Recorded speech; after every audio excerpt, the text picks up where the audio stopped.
Queen Isabella had always been known for her powerful voice. For 37 years she had ruled the kingdom of Valdoria with wisdom and strength. Her voice could command armies, comfort grieving families, and inspire hope in the darkest times. Every morning she would address her council with clear, confident words that echoed through the marble halls of the palace. But on a cold Tuesday morning in November, something was different. The queen woke up feeling unusually tired. Her throat felt scratchy, like she had swallowed sand. She tried to clear it several times, but the uncomfortable feeling remained.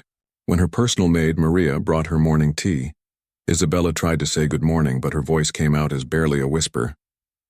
Maria looked concerned. She had served the queen for 15 years and had never seen her struggle to speak. The queen waved her hand dismissively, thinking it was just a minor cold. She had important meetings scheduled that day, including a discussion about new trade agreements with neighboring kingdoms. As the morning progressed, Isabella's condition worsened. During the council meeting, she found herself straining to be heard. The ministers leaned forward in their chairs, trying to catch her words. Lord Sebastian, her most trusted advisor, suggested postponing the meeting, but the queen refused. She was stubborn and proud, believing that a little hoarseness would not stop her from fulfilling her duties. By afternoon, Isabella could barely speak above a whisper. Her throat felt swollen and painful. Every attempt to raise her voice caused sharp pain that shot through her neck. The palace staff began to worry. Servants whispered in the corridors about their beloved queen's condition. The royal guards noticed that visitors were asking to speak louder because they couldn't hear the queen's responses. Dr. Marcus, the palace physician, was summoned immediately. He was an elderly man with gray hair and kind eyes who had served the royal family for over 20 years. He examined the queen's throat using a small mirror and a candle for light. What he saw made him frown deeply. The queen's throat was red and swollen, but something else troubled him. There were small dark spots that he had never seen before. The doctor asked the queen several questions about her symptoms. She described the pain, the difficulty swallowing, and a strange metallic taste in her mouth. Dr. Marcus took notes carefully, his concern growing with each answer. He had treated many throat ailments in his career, but this seemed different, more serious than a simple infection.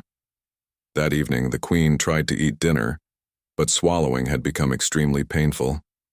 She could only manage small sips of warm broth and soft bread soaked in milk. Her daughter, Princess Catherine, sat beside her, holding her hand and trying to hide her own worry. The princess had inherited her mother's strong will, but seeing her powerful mother reduced to whispers frightened her deeply. News of the queen's condition began to spread beyond the palace walls. In the village below, people gathered in taverns and markets discussing their ruler's health in hushed tones. Queen Isabella was loved by her people. She had lowered taxes, improved trade, and always listened to the concerns of common folk. The thought of losing her voice and possibly more filled the kingdom with anxiety. Dr. Marcus spent the night reading through his medical books, searching for answers. He consulted texts from distant lands and ancient remedies passed down through generations of healers. The symptoms were puzzling, and nothing in his extensive knowledge seemed to match exactly what the queen was experiencing. He prepared several herbal teas and throat soothes, hoping they might provide some relief. The next morning brought no improvement. If anything, Isabella's voice had become even weaker. She could barely whisper single words, and even those caused her significant pain. Her usual morning routine of reviewing kingdom matters had to be completely changed. Instead of speaking with her advisors, she had to write notes on parchment, a slow and frustrating process for someone accustomed to quick, decisive communication. Princess Catherine took on more responsibilities, speaking on her mother's behalf during important meetings.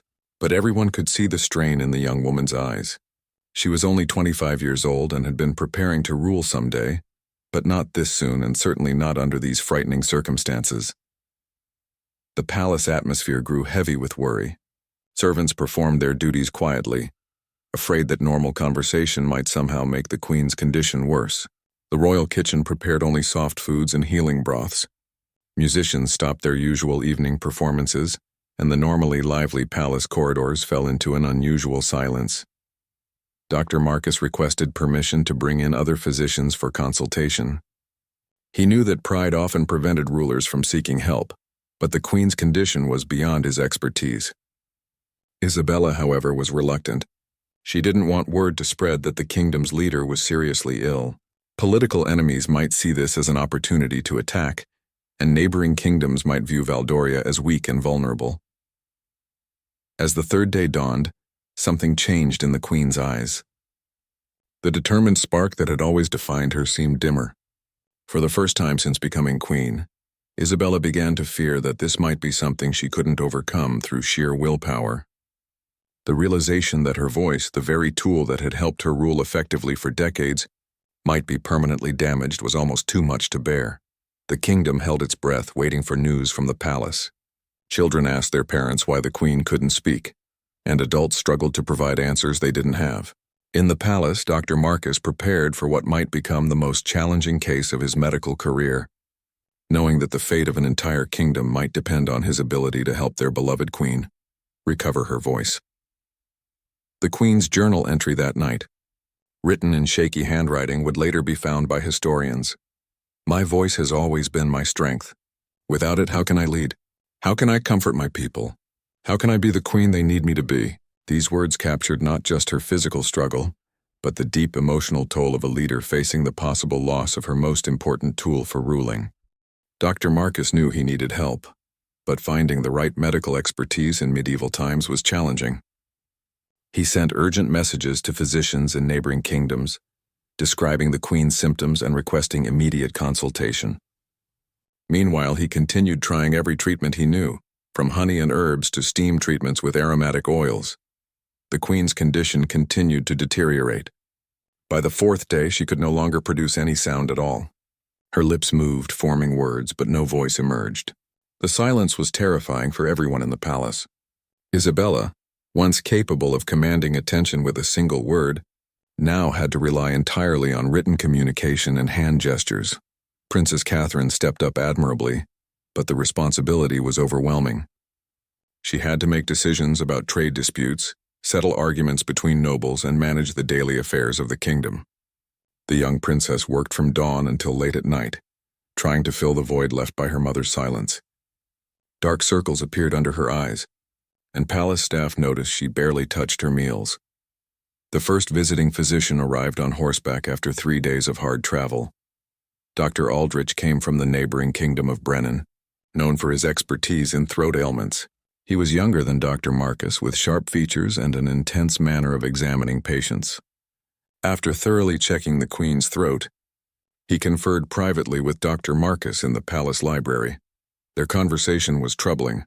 Dr. Aldrich had seen similar symptoms once before, in a merchant who had traveled from distant eastern lands. That patient had never recovered his voice completely, and Dr. Aldrich feared they might be dealing with something beyond conventional medicine. The two doctors agreed to try more aggressive treatments, including bloodletting and stronger herbal remedies. The bloodletting procedure was performed the next morning. Queen Isabella lay on her royal bed while Dr. Aldrich made small cuts on her arm, allowing blood to flow into a basin.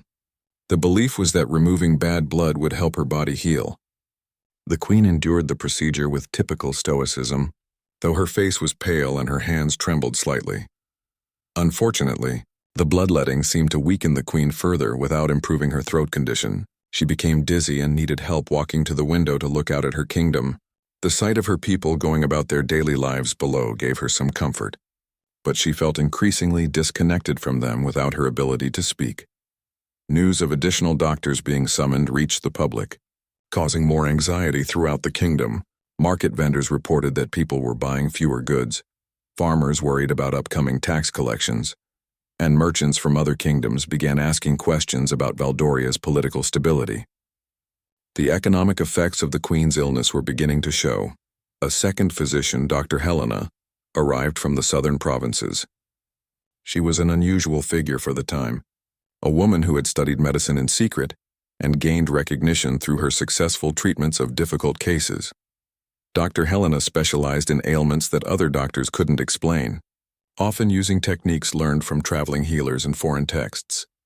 Dr. Helena's examination was different from the others. She spent hours asking detailed questions about when the symptoms started, what the Queen had eaten, where she had traveled, and who she had met with in the weeks before becoming ill. She also examined the queen's fingernails, looked at the color of her eyes, and felt the pulse in her wrists and neck with unusual precision. Her conclusions were disturbing. Dr. Helena suspected that the queen might have been poisoned, but not with a typical poison designed to kill quickly. Instead, she believed someone had used a slow-acting substance that specifically targeted the vocal cords and throat. This type of poisoning was rare and required knowledge of exotic plants and minerals not commonly found in Valdoria. The possibility of poisoning sent shockwaves through the palace. If Dr. Helena was correct, it meant someone close to the queen had deliberately tried to harm her. Security was immediately increased, and Lord Sebastian began investigating everyone who had access to the queen's food, drink, and personal belongings in the weeks leading up to her illness. The investigation revealed several suspicious circumstances. A new servant had been hired in the royal kitchen just 2 weeks before the queen became ill. This servant, named Thomas, had come with excellent recommendations from a noble family in a distant province. However, when guards went to verify his background, they discovered that the recommending family had never heard of him. Thomas had disappeared from the palace 3 days earlier, claiming he needed to visit a sick relative in the village. No one had seen him since, and his small room in the servants' quarters had been completely cleaned out. Guards searched the surrounding areas, but there was no trace of the mysterious servant. Dr. Helena requested samples of everything the queen had consumed in recent weeks. She tested leftover wine, examined cooking utensils, and even analyzed the water from the royal well. Using techniques she had learned from Eastern physicians, she mixed various substances with the samples to see if they would change color or produce unusual reactions. Her tests revealed traces of a rare plant extract in a special wine goblet that the queen used for ceremonial occasions. The extract came from a flower that grew only in mountain regions far to the east. It was known to cause gradual damage to the throat and vocal cords when consumed in small amounts over time. The poisoning was sophisticated and clearly planned by someone with extensive knowledge of both the palace routines and exotic toxins. The revelation that their beloved queen had been deliberately poisoned filled the palace staff with anger and fear. Who could have wanted to harm such a beloved ruler? Was the goal to kill her or simply to silence her powerful voice? And most importantly, was the damage permanent? Or could something still be done to help her recover? Dr. Helena worked tirelessly to find an antidote. She sent messages to physicians in distant lands, asking for information about treating this specific type of poisoning. She also began preparing herbal treatments designed to counteract the effects of the plant extract, though she warned that the queen's recovery would depend largely on how much poison she had consumed and how long it had been affecting her system. As the kingdom waited anxiously for news of their queen's condition, Princess Catherine continued to handle royal duties with growing confidence. However, she knew that her mother's voice was more than just a tool for communication. The queen's voice represented authority, wisdom, and the connection between the royal family and their people. Without it, the very foundation of their kingdom felt uncertain. The search for Thomas intensified, with rewards offered for information about his whereabouts. Meanwhile, Dr. Helena's treatments began, representing the queen's best hope for recovery. But everyone wondered the same thing. Even if the antidote worked, would Queen Isabella ever speak again? Or had the mysterious poison stolen her voice forever? Dr. Helena's antidote treatments began immediately. She prepared a complex mixture of herbs and minerals designed to neutralize the poison still affecting the queen's throat. The medicine was bitter and difficult to swallow, causing the queen to wince with each dose. 3 times daily, Isabella had to consume the foul-tasting liquid, hoping it would restore what had been stolen from her. The search for Thomas led guards to a small fishing village near the kingdom's eastern border. Local villagers remembered seeing a man matching his description, boarding a merchant ship headed toward distant ports. By the time the royal guards arrived, the ship had been gone for over a week. The trail went cold, leaving many questions unanswered about who had orchestrated the poisoning and why. Meanwhile, Princess Catherine faced her greatest challenge yet. A delegation from the neighboring kingdom of Astoria arrived for crucial negotiations about disputed border territories. These talks had been planned for months, and Queen Isabella was supposed to personally handle them.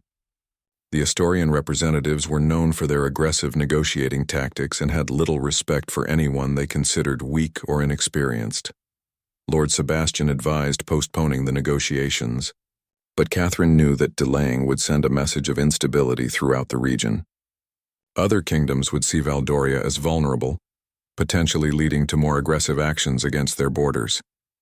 With trembling hands but determined eyes, the young princess decided to proceed with the meetings herself. The negotiations were brutal. The Asturian delegation, led by Duke Roderick, immediately tried to take advantage of the situation. They demanded significant territorial concessions, arguing that Valdoria was clearly in no position to resist. Duke Roderick was a large, intimidating man with a booming voice who seemed to enjoy making others uncomfortable. Princess Catherine surprised everyone, including herself, with her performance. Drawing upon years of watching her mother handle difficult situations, she remained calm and dignified despite the Duke's attempts at intimidation. When he raised his voice, she spoke more softly, forcing him to lean in to hear her. When he made unreasonable demands, she responded with counteroffers that showed her deep understanding of the issues. Back in the royal chambers, Queen Isabella followed the negotiations through written reports from her advisors. She felt frustrated and helpless, knowing she could have handled Duke Roderick's bullying tactics easily with her commanding presence and powerful voice. Instead, she had to trust her young daughter to protect their kingdom's interests while she remained trapped in silence. Dr. Helena monitored the Queen's progress carefully. After 5 days of treatment, there were small signs of improvement. The swelling in Isabella's throat had reduced slightly, and she could swallow with less pain. However, her voice remained completely absent. The doctor explained that even if the antidote worked, recovering vocal function would take time and might never return to its former strength. The psychological impact on the Queen was severe. Isabella had always been a woman of action, someone who solved problems through direct communication and personal involvement. Being reduced to writing notes and watching others speak for her felt like losing her identity. She spent hours staring out her window, sometimes moving her lips silently as if practicing conversation she couldn't have. During this dark period, an unexpected visitor arrived at the palace. Brother Marcus, an elderly monk from the mountain monastery, had heard about the Queen's condition through traveling merchants. He claimed to have knowledge of the specific plant used in the poisoning, as his monastery maintained gardens of rare medicinal herbs for research purposes. Brother Marcus brought with him an ancient text written in a language few people could read. Through careful translation, he revealed that the poison affecting the Queen was indeed from the eastern thornflower, a plant so dangerous that most kingdoms had banned its cultivation. The text described not only the poison's effects, but also a more complete antidote than what Dr. Helena had been using. The monk's antidote required ingredients that were difficult to obtain. Some came from trees that grew only in specific mountain valleys, while others required minerals found in underground caves. Brother Marcus offered to provide these materials from his monastery's collections, but warned that the complete treatment would take several weeks and success was not guaranteed. Hope returned to the palace.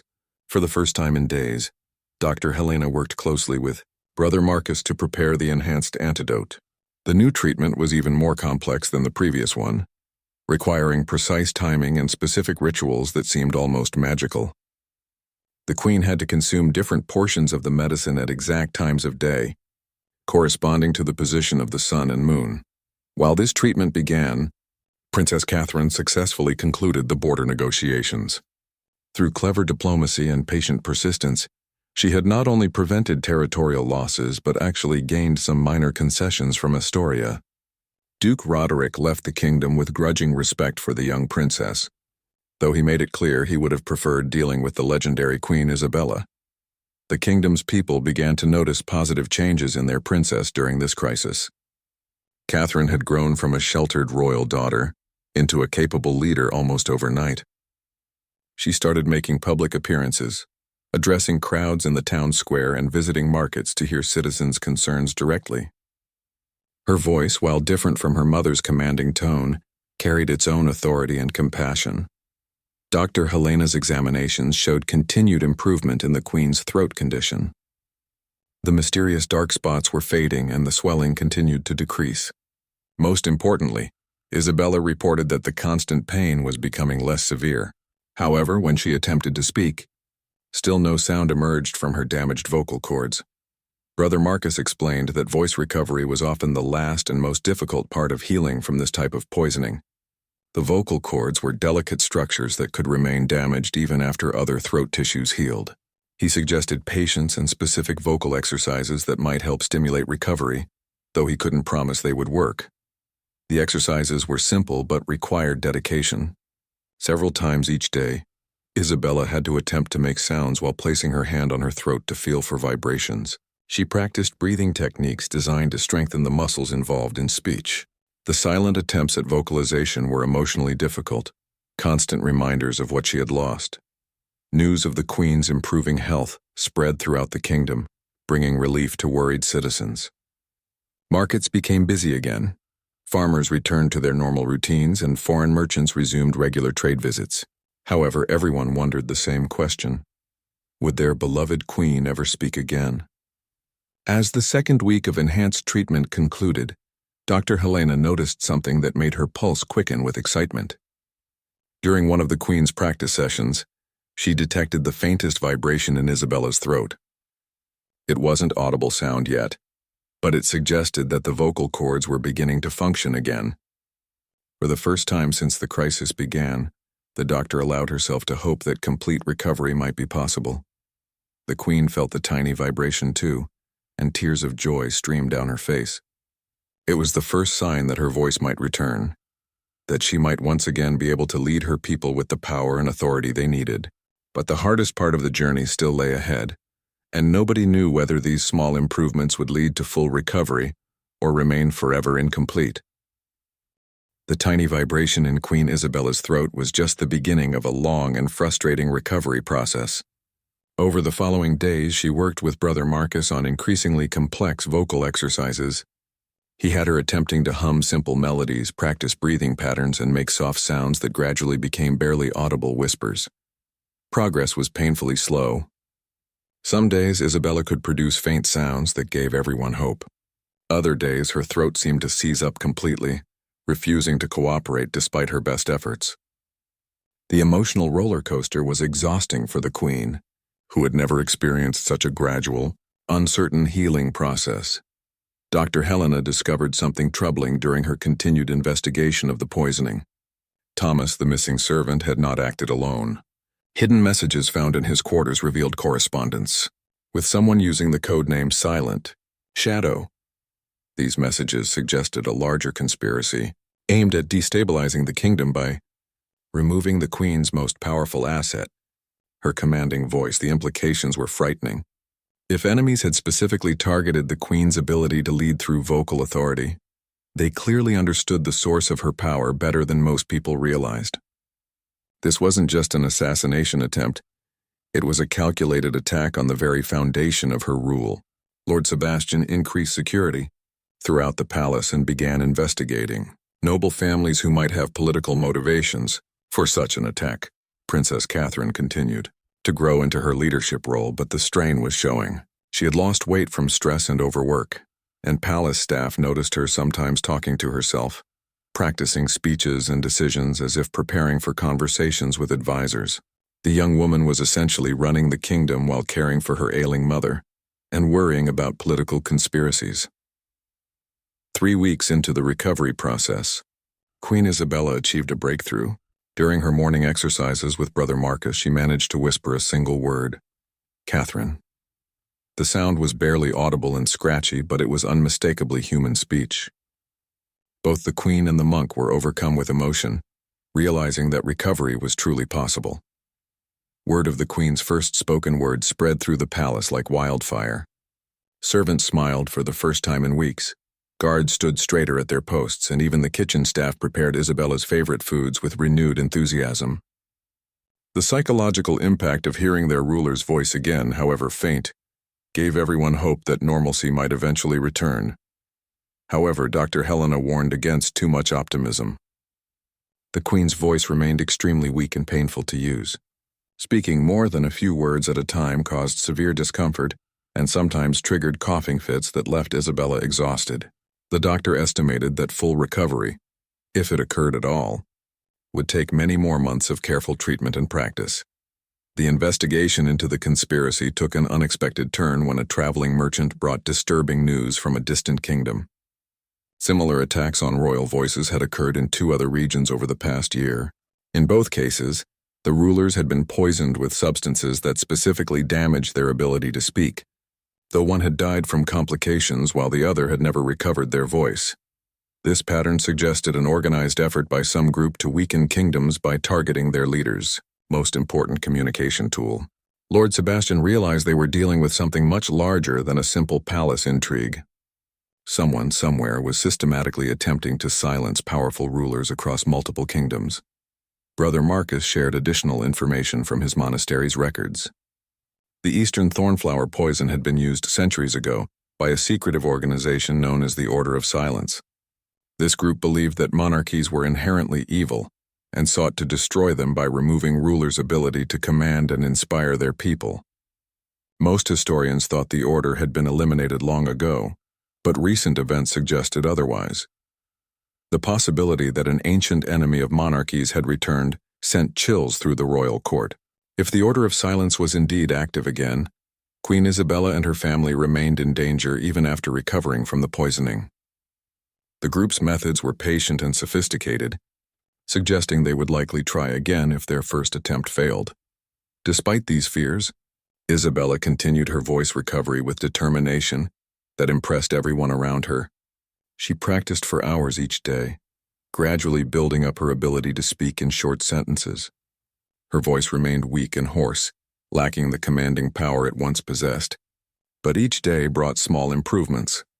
The Queen's first public appearance since the poisoning was carefully planned for maximum impact. Standing on the palace balcony where she had addressed her people countless times before, Isabella attempted to speak to a crowd gathered in the courtyard below. Her voice, though weak, carried enough to reach the front rows of citizens. "My beloved people," she whispered, her words barely audible but clearly sincere. "I am healing. We are strong. We will endure." The crowd erupted in cheers so loud they could be heard throughout the capital city. Many people wept openly, relieved to hear their queen's voice again after weeks of frightening silence. The public appearance was emotionally draining for Isabella, but it served an important political purpose. Word spread quickly to neighboring kingdoms that Valdoria's queen was recovering and still capable of leadership. This helped stabilize trade, relationships, and discouraged any thoughts of taking advantage of perceived weakness. Princess Catherine used this momentum to make several important announcements about kingdom policies she had developed during her mother's illness. She had proven herself capable of independent leadership, and both mother and daughter realized that the crisis had fundamentally changed their relationship. Catherine was no longer just an heir in training. She had become a true partner in ruling the kingdom. Dr. Helena began experimenting with different treatments to help Isabella's voice grow stronger. She tried steam treatments with specific herbs, throat massages with warm oils, and even music therapy designed to exercise the vocal cords through humming and singing. Some techniques showed promise, while others seemed to cause setbacks in the recovery process. The most frustrating aspect of recovery was its unpredictability. Some days the queen could speak for an hour with minimal discomfort. Other days, attempting even simple words caused immediate pain and forced her back into silence. Brother Marcus explained that this was normal for recovery from severe vocal cord damage, but the uncertainty made planning difficult. As autumn turned to winter, Queen Isabella had regained perhaps 30% of her original vocal strength. She could conduct short meetings, give brief speeches, and handle essential royal duties that required verbal communication. However, the commanding, powerful voice that had once filled great halls and inspired armies was gone, possibly forever. The investigation into the Order of Silence continued, but leads remained scarce. Thomas had seemingly vanished completely, and the mysterious silent shadow left no trace of their identity. Lord Sebastian established new security protocols and trained guards to watch for the specific signs of poisoning attempts. But everyone knew that determined enemies might find new methods of attack. Despite the challenges, both Queen Isabella and Princess Catherine had grown stronger through this crisis. The Queen had learned to lead through different methods than pure vocal authority, while her daughter had discovered leadership capabilities she never knew she possessed. Together they faced an uncertain future, knowing that their voices, whatever their strength, would continue to serve their people and protect their kingdom. Winter brought new challenges to Queen Isabella's recovery. The cold, dry air made her damaged throat more sensitive, often triggering painful coughing fits that set back her progress for days. Dr. Helena adjusted the treatment plan, adding humidifiers to the royal chambers and prescribing warm, soothing drinks throughout the day. The kingdom faced its own winter crisis when unexpected diplomatic tensions arose with the Northern Alliance, a group of 3 kingdoms that controlled important trade routes. Their ambassadors demanded immediate negotiations about taxation on goods passing through Valdoria's territory.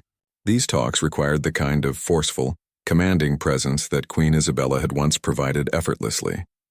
Princess Catherine prepared to handle the negotiations, but both she and her mother knew this would be different from previous diplomatic encounters. The Northern Alliance representatives were known for their aggressive tactics and their tendency to view any sign of weakness as an opportunity for exploitation. Without the Queen's intimidating vocal presence, Valdoria entered these talks at a significant disadvantage. The negotiations began poorly.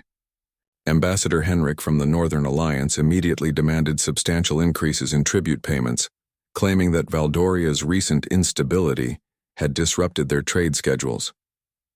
He spoke loudly and dismissively, clearly trying to overwhelm Princess Catherine with his forceful personality and booming voice. Queen Isabella sat silently beside her daughter during the first meeting. Her presence meant to provide authority even without speech. However, Ambassador Henrik seemed almost amused by the silent queen, making several pointed comments about leaders who couldn't find their voice during important discussions. His disrespect was obvious and intentional. That evening, mother and daughter developed a new strategy. If Isabella couldn't intimidate with volume, they would use intelligence, preparation, and psychological tactics instead. They spent hours researching the Northern Alliance's internal politics, trade dependencies, and recent economic challenges. Knowledge would have to replace vocal power. The second day of negotiations saw a completely different approach from the Valdorian side. Princess Catherine presented detailed analyses of trade flows, demonstrating how the Northern Alliance actually depended more heavily on Valdorian routes than they had admitted. When Ambassador Henrik tried to interrupt with his usual bluster, Isabella stood slowly and fixed him with a stare so intense that he actually stopped mid-sentence. The Queen then spoke, her voice weak but carrying unmistakable authority. "Ambassador Henrik, your disrespect ends now. You may speak when invited." The words were barely above a whisper, but the controlled anger behind them was more effective than any shout. The ambassador, clearly surprised by the direct confrontation, became noticeably more respectful. Dr. Helena observed this interaction with great interest. She realized that Isabella's reduced vocal volume was forcing people to listen more carefully, creating a different kind of attention and respect. Sometimes, she noted, being quiet made others more likely to value what was actually said. The investigation into the Order of Silence received an unexpected breakthrough when Brother Marcus remembered additional details from ancient monastery records. The order had historically targeted kingdoms during winter months, believing that cold weather would worsen the effects of their vocal cord poisons and make recovery more difficult. This timing pattern led Lord Sebastian to examine similar incidents in other kingdoms more carefully. He discovered that all recent attacks on royal voices had indeed occurred in late autumn or early winter. This suggested the order was still following their ancient protocols, which might help predict and prevent future attacks. Meanwhile, Queen Isabella's voice therapy took on new dimensions. Brother Marcus introduced techniques he had learned from traveling Eastern healers, including meditation practices designed to strengthen the connection between mind and voice. These exercises were unlike anything in traditional Valdorian medicine. The Eastern techniques required Isabella to focus intensely on the feeling of sound vibrations throughout her body, not just in her throat. She learned to speak internally before attempting external vocalization, and to coordinate her breathing with mental visualization of her words traveling from her thoughts to her lips. Progress remained slow but steady. By midwinter, the Queen could speak continuously for about 15 minutes before needing rest. Her voice remained noticeably different from before, lacking its former commanding boom but carrying a new quality that some described as more intimate and compelling. The diplomatic negotiations, With the Northern Alliance reached a crucial point when Ambassador Henrik attempted one final intimidation tactic. He brought additional representatives to create a sense of being outnumbered and demanded that all discussions be concluded within one day or the alliance would consider Valdoria to be acting in bad faith. Queen Isabella surprised everyone by requesting to address the expanded alliance delegation directly. Despite Dr. Helena's concerns about overstraining her voice, Isabella insisted this was necessary to protect her kingdom's interests. Princess Catherine would handle the detailed discussions, but the Queen needed to establish her authority personally. Standing before the alliance representatives, Queen Isabella spoke more continuously than she had since the poisoning began. Her voice was quiet, forcing the room to fall completely silent to hear her words. She detailed Valdoria's historical importance to regional trade, outlined the consequences of unreasonable tribute demands, and made it clear that her kingdom would not be bullied regardless of her personal health challenges. The speech lasted 20 minutes and left Isabella exhausted, but its effect was dramatic. Ambassador Henrik and his colleagues realized they had underestimated both the Queen's determination and her kingdom's strategic position. The negotiations concluded with terms that were actually favorable to Valdoria, proving that vocal volume was less important than vocal authority. Dr. Helena was concerned about the strain the long speech had placed on the Queen's recovery, but medical examinations showed no permanent damage. If anything, the intensive vocal use seemed to have strengthened Isabella's throat muscles, though she would need several days of rest to recover from the effort. The successful conclusion of the Northern Alliance negotiations marked a turning point in how both Isabella and her people viewed her changed circumstances. The Queen's voice might never return to its former power, but she was learning to lead effectively with the abilities she retained. Princess Catherine had also evolved during this period, developing her own leadership style that complemented rather than simply copied her mother's approach. The crisis had transformed their relationship from ruler and heir to true governing partners, each bringing different strengths to protect and guide their kingdom. As winter deepened, reports arrived of another suspected order of silence attack in a distant kingdom. Lord Sebastian prepared intelligence reports and warnings for allied rulers, hoping to prevent others from experiencing what Queen Isabella had endured. The threat remained real, but Valdoria was better prepared to recognize and counter such attacks. The Queen's voice continued its gradual recovery, now reaching perhaps 50% of its original strength on good days. More importantly, Isabella had learned that true leadership extended far beyond the ability to speak loudly. Her experience had taught her new ways to command respect, inspire loyalty, and protect her people. Brother Marcus prepared to return to his monastery as winter reached its deepest point, confident that his unusual patient would continue recovering. Before leaving, he taught Dr. Helena the remaining techniques for voice restoration, ensuring that treatment could continue even without his direct involvement. The hardest test still lay ahead, as spring would bring new diplomatic challenges and the possibility of further attacks from the mysterious Order of Silence. But Queen Isabella faced these uncertainties with a different kind of confidence than she had possessed before her voice faded, knowing that true strength came from more than just the power to be heard. Spring arrived with both hope and danger for Queen Isabella and her kingdom. Her voice had stabilized at roughly 60% of its original strength, enough for most royal duties but still requiring careful management. More concerning were reports from Lord Sebastian's network of spies that the Order of Silence was planning something significant for the warmer months. The intelligence suggested that the Order had been frustrated by Isabella's partial recovery and was considering more direct action against Valdoria, unlike their usual patient poisoning methods. Sources indicated they might attempt a physical attack on the royal family during the upcoming spring festival, when the Queen traditionally addressed large crowds in the capital's main square. Dr. Helena strongly advised canceling the public appearance, arguing that the strain of addressing thousands of people could undo months of recovery progress. However, Queen Isabella refused to be intimidated into hiding from her people. The spring festival was a beloved tradition that celebrated renewal and hope, exactly what the kingdom needed after the difficult winter. Princess Catherine proposed a compromise that demonstrated her growing political wisdom. Instead of one long speech by the Queen, they would alternate speakers throughout the ceremony. Isabella would give brief remarks at key moments, while Catherine and other officials would handle the longer presentations.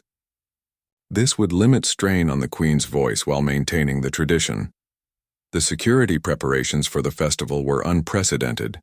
Lord Sebastian positioned guards throughout the crowd in disguise, brought in extra soldiers from border posts, and established multiple emergency plans for different types of threats.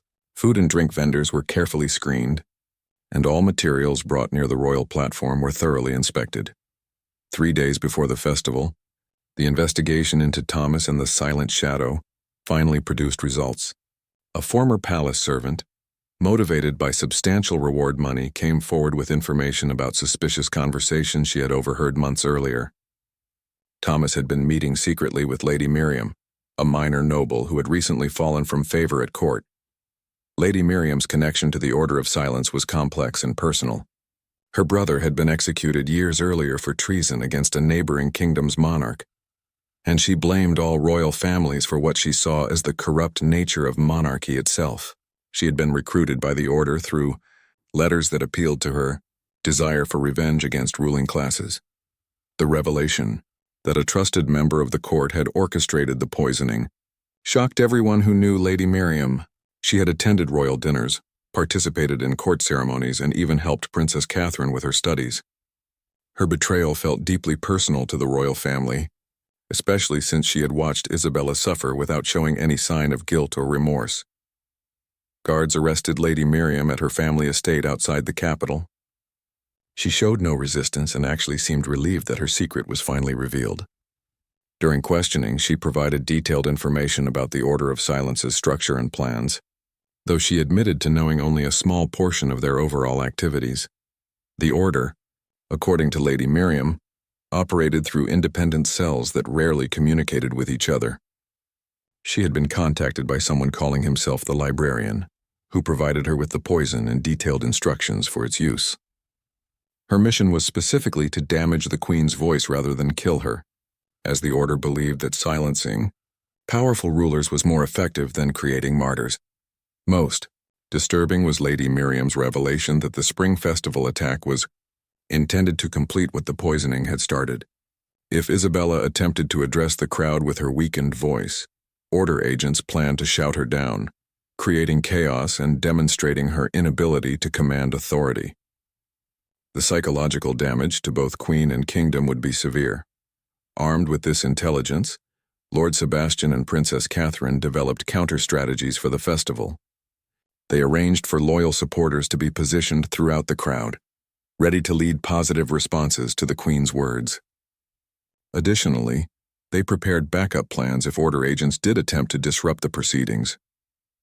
Dr. Helena worked intensively with Queen Isabella during the final days before the festival, focusing on techniques to project her voice effectively without strain. They practiced speaking over background noise, using breath control to maximize vocal power, and managing the emotional stress that could affect voice quality during public appearances. The morning of the Spring Festival dawned clear and bright, with thousands of citizens gathering in the Capitol Square before sunrise to secure good viewing positions. The atmosphere was festive but tense, as rumors of threats against the royal family had spread, despite efforts to keep security concerns private. Queen Isabella's first appearance on the royal platform drew tremendous cheers from the crowd.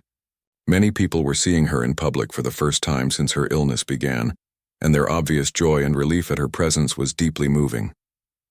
The Queen smiled and waved, but conserved her voice for the crucial moments when she would need to speak. The ceremony proceeded smoothly through its early phases, with Princess Catherine delivering opening remarks that demonstrated her growth as a public speaker. Various officials presented reports on the kingdom's recovery from winter hardships, while musicians and entertainers provided interludes that kept the crowd engaged and cheerful. When Queen Isabella finally stepped forward to address her people, a hush fell over the massive crowd. Thousands of faces turned toward the platform, straining to hear words they had missed during the long months of her silence. The Queen took a deep breath, drawing upon everything she had learned about speaking with reduced vocal power. "My beloved people," she began, her voice carrying clearly through the square despite its reduced volume. "This spring brings renewal not just to our lands, but to our spirits. The crowd listened with intensity, hanging on every word from their recovering ruler. As Isabella continued speaking, several disruptions began in different parts of the crowd. Groups of people started shouting contrary messages and trying to drown out the Queen's words. However, Lord Sebastian's preparations proved effective. Loyal citizens immediately surrounded the disruptors, not with violence but with louder cheers and supportive chants for their queen. The Queen handled the disruptions with remarkable composure, actually pausing to acknowledge the chaos before continuing with increased determination. "There are those who would silence the voices of leadership," she said, her words carrying new meaning given recent events. "But the voice of a people united cannot be silenced by the few who choose division over hope." Her response to the attempted disruption transformed the situation completely. Instead of appearing weak or threatened, Queen Isabella seemed stronger and more resolute than ever. The crowd's response was overwhelming, with cheers that could be heard throughout the capital city. The order's plan had backfired, actually strengthening rather than undermining the Queen's authority. The festival concluded with unprecedented celebration. Citizens remained in the square for hours after the official ceremony ended, singing traditional songs and sharing food in a spontaneous expression of unity and relief. The attempted disruption had only served to demonstrate their loyalty to the royal family and their rejection of those who sought to create division. In the days following the festival, several Order of Silence agents were captured while attempting to flee the kingdom. Under questioning, they revealed additional details about the organization's structure and goals. Most importantly, they confirmed that the failure of the Spring Festival operation had significantly damaged the Order's morale and resources. Queen Isabella's voice continued its gradual recovery throughout the spring and into summer. While it never returned to its original commanding boom, she developed a new speaking style that was perhaps more effective than her previous approach. People listened more carefully to her quieter words, and her messages seemed to carry greater emotional impact. The crisis had fundamentally changed how Isabella understood leadership and power. She had learned that authority came not from the ability to speak loudly, but from the wisdom to speak meaningfully. Her experience had also strengthened the bond between ruler and people, as citizens had seen their queen overcome adversity with grace and determination. Princess Catherine emerged from the ordeal as a fully capable leader in her own right, ready to share governing responsibilities and eventually inherit the throne. The partnership between mother and daughter had been forged through crisis and proved stronger than either could have achieved alone. The threat from the Order of Silence remained, but Valdoria was better prepared to recognize and counter their tactics. More importantly, the kingdom had learned that true strength came not from any single individual's abilities, but from the unity and resilience of people working together toward common goals. As autumn returned, Queen Isabella reflected on the year that had changed everything. Her voice had faded, but in its place had grown a different kind of power, one based on wisdom rather than volume, on connection rather than command. The queen who had once ruled through the strength of her voice had discovered that the most important conversations were often the quietest ones, and that true leadership meant knowing when to speak and when to listen.